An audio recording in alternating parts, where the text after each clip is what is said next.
केंद्र सरकार ने नक्सलियों के खात्मे की अंतिम डेडलाइन 31 मार्च 2026 रखी थी। अब महज 6 दिन का समय इस आखिरी डेडलाइन पर बचा है। ऐसे में अब चर्चा है कि क्या देश का सबसे बड़ा माओवादी नेता,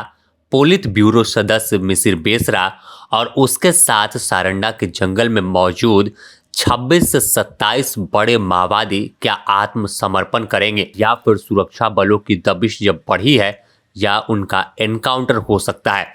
ऐसे में यह तमाम बड़े 25 से अधिक माओवादी जो हैं वो अब चुनौती सुरक्षा बल के जवानों के लिए बन गए कि कैसे इनका खात्मा करें।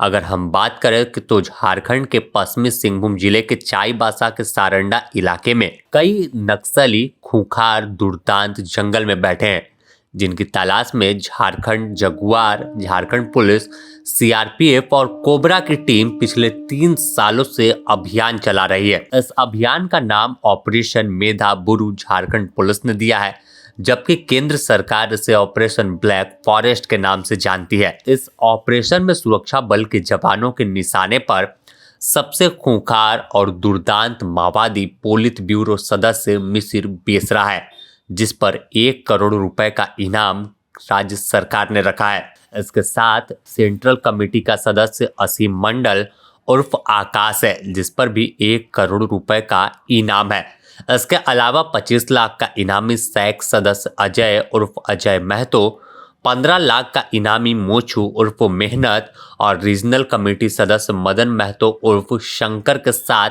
कई जो छोटे कैडर होते हैं और लगातार जंगल में इनका ठिकाना है। तो अब पूरी तरह से कैसे रणनीति पर सुरक्षा बल के जवान काम करें जिससे इन तमाम बड़े नक्सली जो नाम बचे हैं इनका खात्मा हो जाए और कैसे पूरी तरह से सफाया इन नक्सलियों का करे, इसे लेकर अब सुरक्षा बल के जवान काम करना शुरू कर चुके हैं। अगर हम बात करें तो दूसरे पहलू पर भी नजर डाली गई है और कोशिश की जा रही है कि तमाम जो बड़े कैडर हैं वो हथियार डालकर मुख्य धारा में लौट जाएं, क्योंकि बीते दिनों देखा गया था कि गिरिडीह जिले के पिरटाड़ इलाके में जिस गांव में मिसिर बेसरा का घर है, उस घर पर पुलिस पदाधिकारी पहुंचे, सीआरपीएफ के अधिकारी गए और उनके परिवार के लोगों से बात की कि हथियार डालकर आत्मसमर्पण करवा दे। लंबी बातचीत तमाम पुलिस अधिकारियों ने मिसिर बेसरा के परिवार के लोगों से की और अपील करने की कोशिश की कि मिसिर बेसरा अब हथियार छोड़कर मुख्य धारा में लौटे, जिससे उसे कई लाभ मिले। तमाम जो आत्मसमर्पण और पूर्णवास नीति का फायदा है वो मिसिर बेसरा को मिल सके,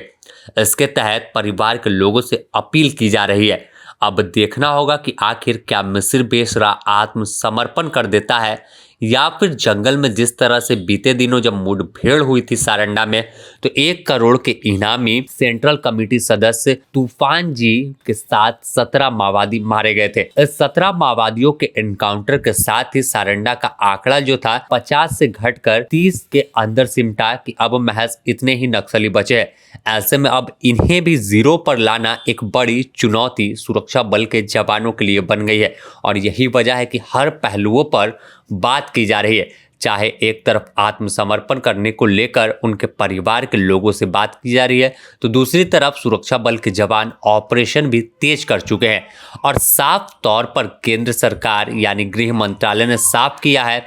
कि किसी भी कीमत पर 31 मार्च के बाद कहीं लाल सलाम, लाल आतंक का नामो निशान नहीं होगा। अब देखना होगा कि आखिर 31 मार्च के बाद क्या डेडलाइन बढ़ाई जाती है या फिर 31 मार्च के अंदर ही जो बचे हुए माओवादी हैं, महज 17, 18, 20 कहीं किसी इलाके में, कहीं 1-2 हैं किसी किसी इलाकों में, तो वहाँ पर कैसे ऑपरेशन चलता है और कैसे रणनीति पर तमाम जवान काम करते हैं। क्योंकि गृह मंत्री अमित शाह ने साफ दोहरा दिया है कि लाल आतंक का खात्मा मार्च के बाद नहीं, मार्च के पहले 31 मार्च तक करेंगे और यह डेडलाइन के महज अब 6 दिन समय बचा है। तो 6 दिन में कैसी कार्रवाई होगी, कैसा ऑपरेशन होगा, ये तो आने वाला 1 से 2 दिन में तमाम चीज़ें तय होगी। लेकिन हर इलाके में, चाहे हम पलामू की बात करें, यहाँ नीतीश यादव का दस्ता है, इसके अलावा सारंडा में 20 से 25 माओवादी हैं